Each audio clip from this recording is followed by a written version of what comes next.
এই দিন দুনিয়া দুনিয়া দুনিয়া দুনিয়া করে আমরা পাগল হয়ে যাচ্ছি, কথা বলে ঠিক কিনা? দিন শেষে একদিন চলে যেতে হবে খবরে, ঠিক ঠিক কিনা বলে? ঠিক না গো?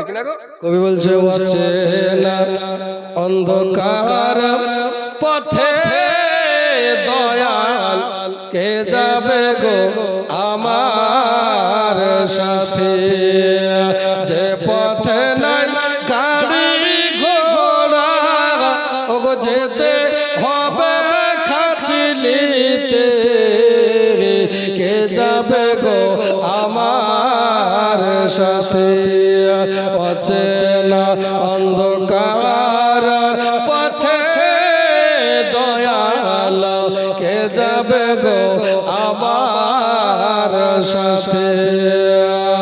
আপনার যখন মৃত্যু হয়ে যাবে আপনার সঙ্গে কেউ যাবে না রে বাবা।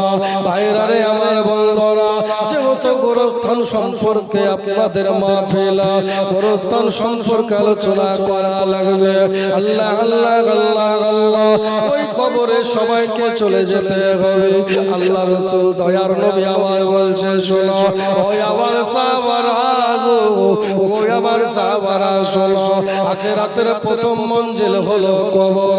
এই কবর যার ভালো হবে, তার যে মিজান ভালো হবে, তার যে পুলসিরাত ভালো হবে, তার প্রত্যেকটা স্টেপ বাই স্টেপ ভালো হবে, সব জায়গায় ভালো ভালো হবে। আজ কবরে পাকড়াও হয়ে যাবে।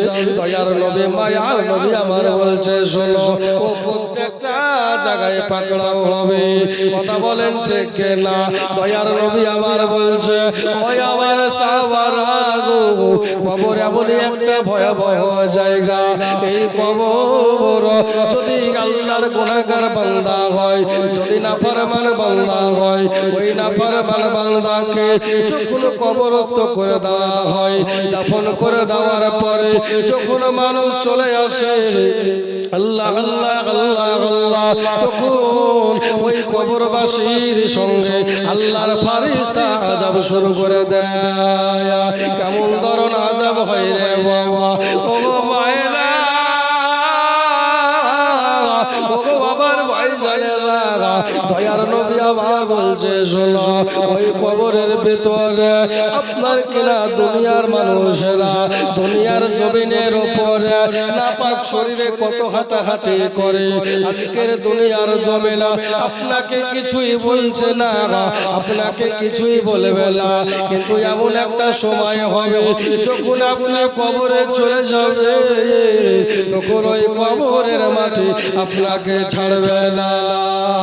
নবী আবার বলছে, ও দুনিয়ার মানুষেরা,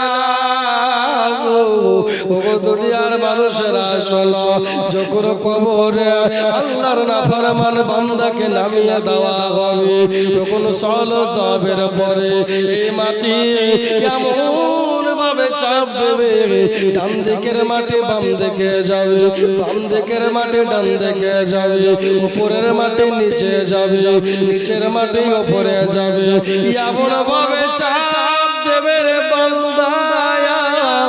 দয়ার নবী আবার বলছে, শোনো ডান দিকের হাতের হাতে গোলা ভেঙে চুরমার হয়ে গিয়া বাম দিকের হাতের রানের সঙ্গে ঢুকে যাবে। জোরে বলুন না হুজুবিল্লাহ। ভাইরা রে আওয়ারা, ও বাবা রে, এই জন্য কবর বড় ভয়ঙ্কর জায়গা। ওই কবরের আযাব থেকে বাঁচা লাগবে। কথা বলেন ঠিক না? আর কবর এমন একটা জায়গা, এই কবর থেকে আমরা কেউ রেহাই পাবো না। কথা বলেন ঠিক না?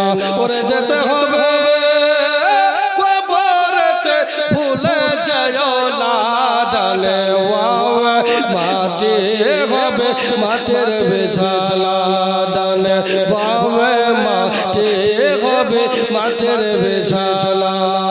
ওরে যেতে হবে কবরেতে, ভুলে যাও না বাবা গো, যেতে হবে কবরেতে, ভুলে যাও না ডালে মাটি হবে মাটির বিছানা, ডালে বামে মাটি হবে মাটির বিছানা।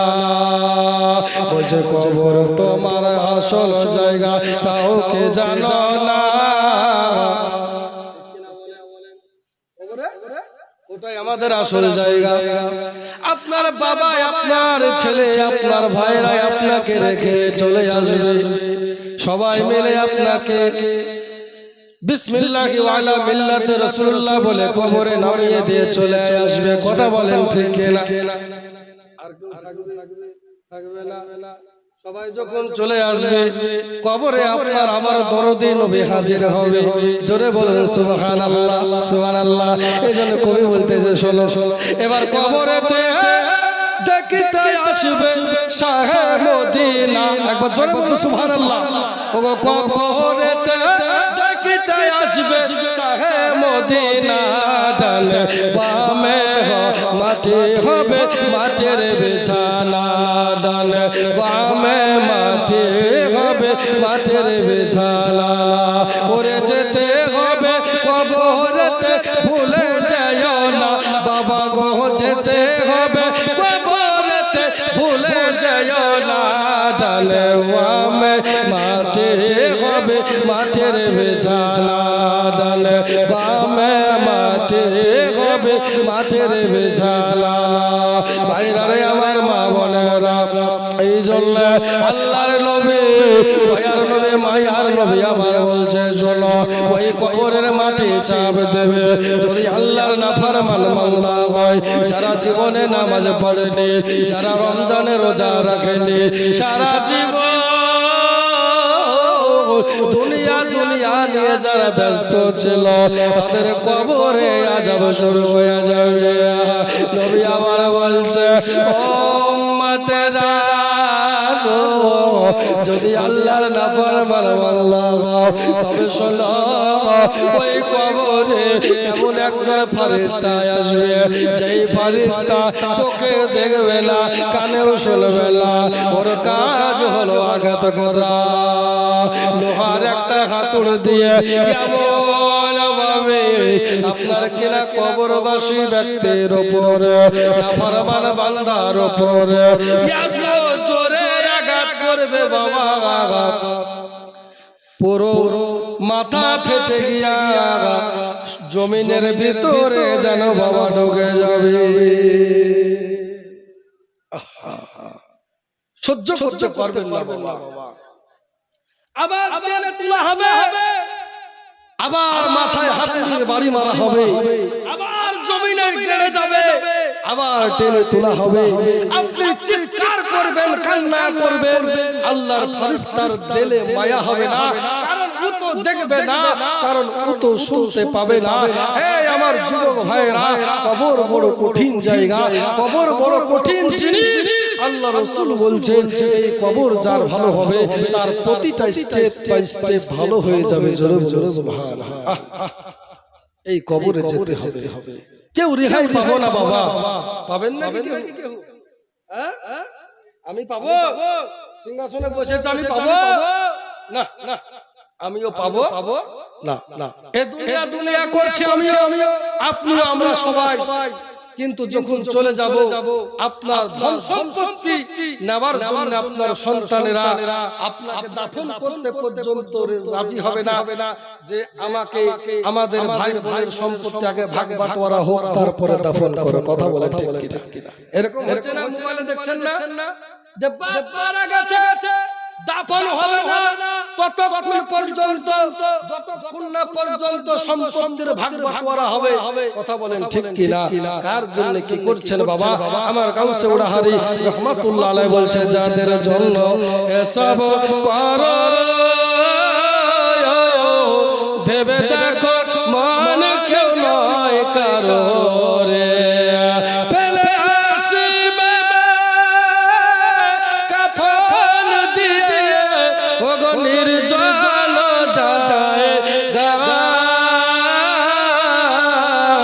পথবে চল বেলা বেশি নাই মন পতি খিরে, পথবে চল বেলা বেশি নাই, সন্তান আসবে আধার পথ চলা হবে দাঁড়ায় পথ চলবে না বেশি নাই মন পথি খিরে পথ চলবে না বেশি নাই চোখে চোখে বুকে বুকে রাখা যাবে মন সুখে রে কাল মরার পরে তোমার পালে কেউ তাকাবে না পথ চলবে না বেশি নাই মন পথি খিরে পথ চলবে না বেশি নাই আমার ভাইরা আমার মা বোনেরা এই দেখো এই জন্য কবরে সবাইকে চলে যেতে হবে ওই কবরের ভেতরে এক একজনের এক এক রকম শাস্তি হবে কবরের ভেতরে একাধিক সাপ চলে আসবে ওই সাপগুলা এমন ভাবে আল্লাহর নাফরমান বান্দা যারা তাদেরকে যখন দংশন করবে পুরো শরীর যেন বাবা জ্বলে যাবে ও যুবক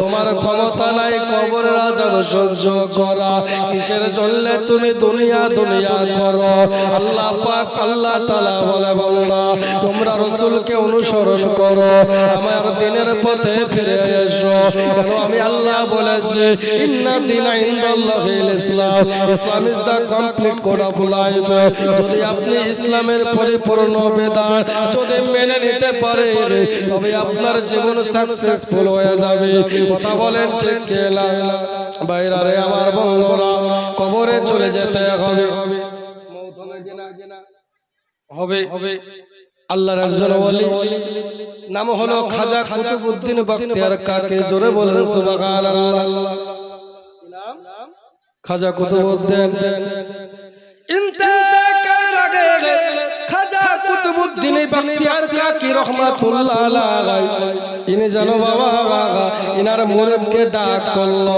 ডাকার পরে বলছে ও বাবা আমি হয়তো আর বেশি দিন বাঁচব না আমি হয়তো ইন্তেকাল করব তবে শোনো তোমাকে কিছু আমি নসিহত করে যেতে চাই তোমাকে কিছু বলে যেতে চাই বলে হুজুর গো বলেন আপনি কি বলবেন আপনার কিনা বলে দেওয়া হলো আমার যখন ইন্তেকাল হবে আমার ইন্তেকালের পরে আমার জানাজার নামাজটা ওই ব্যক্তি পড়াবে যার যেই ব্যক্তির ভিতরে এই চারটা গুণ থাকবে কয়টা গুণ ভালো করে ধ্যান দেন কয়টা চারটা গুণ কি বলে দিলেন এই চারটা গুণ যার ভিতরে থাকবে সে আমার খাজা কুতুবউদ্দিন বখতিয়ার কাকি রাহমাতুল্লাহ আলাইহির জানাজা পড়াবে জোরে বলুন সুবহানাল্লাহ কিছুদিন পরে আল্লাহর ওলি খাজা কুতুবউদ্দিন বখতিয়ার কাকি আলাইহি রাহমাতুল্লাহ ওনার জানো ইন্তেকাল হয়ে গেল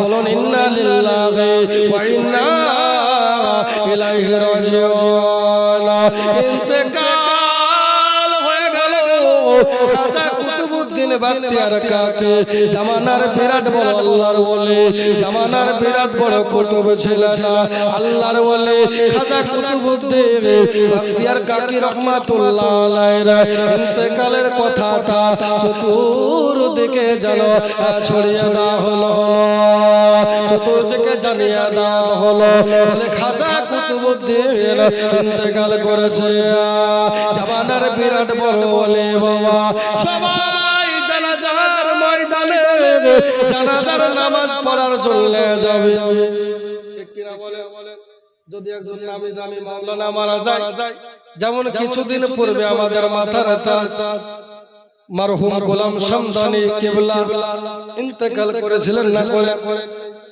করেছিলেন শত শত আলেম গিয়েছিল না যায়নি আমিও সাগর দিঘি থেকে কেন এসেছিলাম মসজিদ থেকে কেন আসলাম বড় আশা নিয়ে কেন সুন্নিয়াতের একজন নক্ষত্র ছিলেন কথা বলেন ঠিক আমার মতন হাজার হাজার আলেম তৈরি করেছেন, যিনি কথা বলেন ঠিক কিনা।